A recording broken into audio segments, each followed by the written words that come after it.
सुल्तान महमूद गजनवी एक बहुत बहादुर और आदिल बादशाह था। बहादुरी के साथ साथ वो अपनी नेकी, रहम दिली और इंसाफ पसंदी की वजह से भी मशहूर था।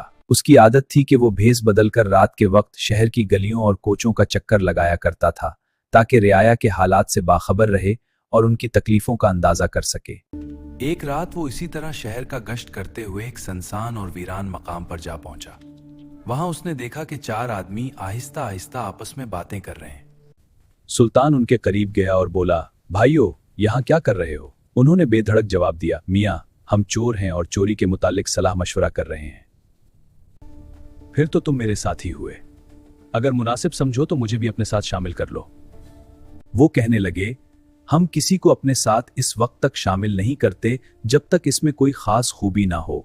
पहले अपनी खूबी बयान करो, फिर फैसला करेंगे। सुल्तान ने कहा, खूबी तो मुझ में भी है, लेकिन अगर तुम बुरा ना मानो तो पहले तुम अपनी अपनी खूबियां बयान करो, फिर मैं अपनी खूबी बताऊंगा।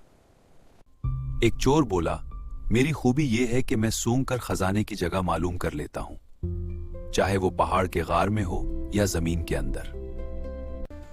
दूसरा बोला, मैं जानवरों की बोली समझता हूं। तीसरा बोला, मैं मजबूत से मजबूत ताला बगैर चाबी के खोल सकता हूं। चौथा बोला, मैं जिस शख्स को एक बार देख लूं, चाहे अंधेरे में ही क्यों ना हो, दोबारा देखने पर फौरन पहचान लेता हूं। यह सुनकर सुल्तान ने कहा, मेरी खूबी यह है कि अगर कोई मुजरिम फांसी के तख्ते पर भी खड़ा हो और मैं जरा सा सर हिला दूं तो वो फौरन रहा हो सकता है। चारों चोर हैरान भी हुए और खुश भी। कहने लगे, तुम तो हम सबसे बढ़कर निकले, अब हमें किसी बात का डर नहीं। चुनाचे उन्होंने फैसला किया कि आज रात शाही महल में चोरी की जाएगी।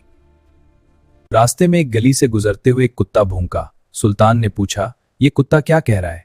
जानवरों की बोली समझने वाला चोर बोला, ये कह रहा है कि तुम पांचों में से एक सुल्तान है। भला हम में से कौन सुल्तान हो सकता है? चोर बोला, मालूम नहीं, कुत्ते ने बस इतना ही कहा था।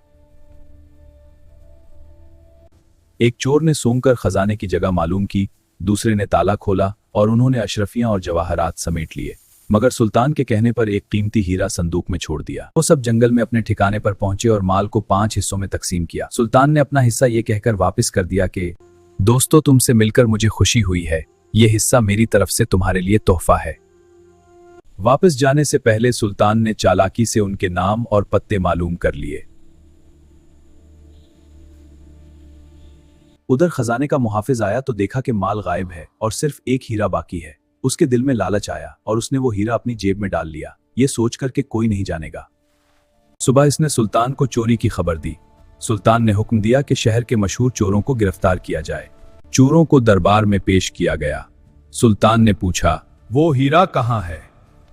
सूंघने वाला चोर आगे बढ़ा और बोला, आलाजा, पहले हमारी तलाशी ली जाए ताकि यकीन हो जाए कि हीरा हमारे पास नहीं। तलाशी ली गई, मगर हीरा किसी के पास ना मिला। फिर चोर ने कहा, हीरा उसी दरबार में मौजूद है।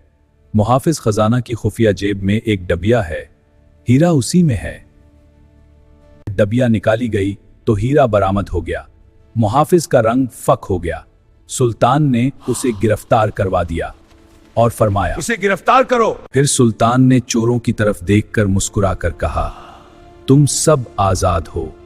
सुल्तान की इस मेहरबानी का चोरों पर गहरा असर हुआ और उन्होंने आइंदा चोरी छोड़कर नेक जिंदगी गुजारने का अहद किया।